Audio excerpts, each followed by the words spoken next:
6월 4일 살아계신 하나님의 말씀 요한일서 4장 6절부터 21절 말씀으로 서로 사랑하라는 제의 말씀 드립니다. 예수 그리스도를 믿는다면 제일 먼저 깨달아야 되는 게 있습니다. 그게 뭐냐면 믿음의 목적이죠. 왜 그리스도 예수를 믿느냐는 겁니다. 대답은 오히려 간단할 수 있죠. 예수 그리스도를 믿으면 구원받기 때문이다. 그래서 마음으로 믿고 그 믿음을 입으로 고백함으로 해가지고 구원받았습니까? 근데 구원받고 나니까 뭔가 변화가 느껴지세요? 어느 교회에서 예수 그리스도를 믿고 영적으로 거듭나게 되었다고 담당 간사 주체로 호프집에서 영적 생일 파티를 했다고 합니다. 그게 구원받은 겁니까?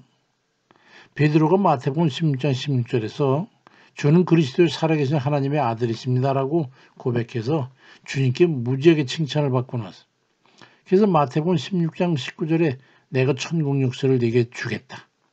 네가 땅에서 뭐든지 매면 하늘에서도 맬 것이고 네가 땅에서 뭐든지 풀면 하늘에서도 풀리라. 이런 영적 권세를 주시니까 자기도 고백해 보는 거예요. 어떤 그리스도인이 간사님께 물었어요. 저는 아무 느낌이 없는데 구원 받은 건가요? 그러니까 요한복음 3장 8절 말씀을 들어서 바람이 임으로 불면 네가 어디로 들어도 어디로 가고 어디로 가는지 알지 못하니 성령으로 난 사람 다 그래. 이 말씀을 인용하면서 구원의 느낌은 바람과 같아서 느껴지는 듯 아닌 듯 스쳐 지나가는 거니까 마음으로 믿으면 됩니다. 사실이 그럴까요? 아니죠. 자신 죄인임을 깊이 자각하고 예수 그리스도 하나님의 아들의 대속의 죽음으로 구원받은 것이 마음에 깨달아지고 믿어져서 실제로 넘치는 기쁨과 감사가 우러나는 거예요.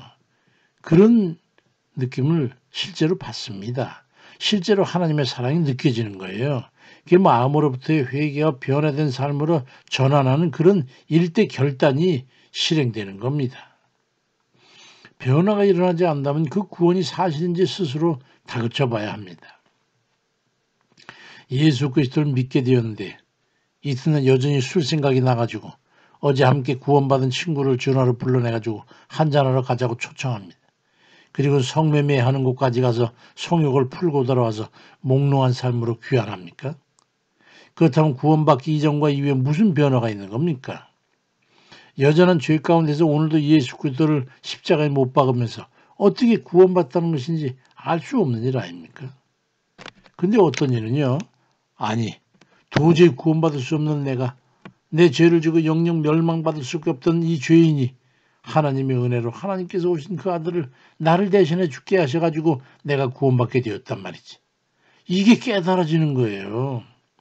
아니 그럼 이거 어쩜 좋아. 어떻게 살아드려야 되는 거야. 너무 죄송하고 감사해서 내 목숨이라도 드리고 싶어.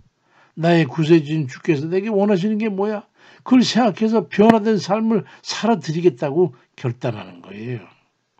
그 기쁨과 감사 때문에 이제후로는 주만 사랑하고 살겠으니까 주님께서 제게 어떤 삶을 살기를 바라시는 거예요. 주님, 저 이제부터 저 그렇게 살 거예요.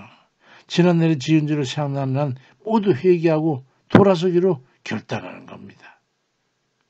요한일서 4장 9절 10절에 하나님의 사랑은 하나님이 자기의 독생자를 세상에 보내셔서 우리를 살리려고 죽게 하신 것이니 그러니 사랑하는 자들아 하나님이 이같이 우리를 사랑하셨은즉 우리도 서로 사랑하는 게 마땅하도다 말씀합니다. 행동을 요구하는 거예요. 예수 그리스도를 믿으면 주의 사랑을 깨닫는 겁니다. 그리고 그 사랑에 감사하고 기뻐서 그 사랑에 응답하면서 살아가는 거예요. 믿음은 이전의 삶과 이후의 삶을 나누는 전환점이 됩니다. 요한일서 4장 12절에도 만일 우리가 서로 사랑하면 하나님이 우리 안에 거하시고 그의 사랑이 우리 안에 온전히 이루어지느니라 말씀합니다. 그래서 사랑하며 살아가는 우리의 행함이 믿음의 증거가 되는 겁니다. 요한복음 13장 33절에 내가 너희를 사랑한 것 같이 너희도 서로 사랑하라고 말씀합니다. 우리를 위해 죽으신 그리스도 예수의 십자가 사랑이 느껴지십니까? 거기가 믿음의 출발점이 되는 거예요. 그럼 어떻게 드려야 되는 거야? 거기에 집중해서 살아가게 되는 거지. 주님 사랑해요. 그래서 저는 주 뜻대로 살아가겠습니다. 그렇게 고백하며 살아드리는 거예요. 그러면 주께서 기뻐하실까 해서 말이죠. 주 뜻대로 사랑해야 할 사람을 사랑하세요. 아내는 남편을, 남편은 아내를 사랑하세요. 죄를 저주하고 미워하세요.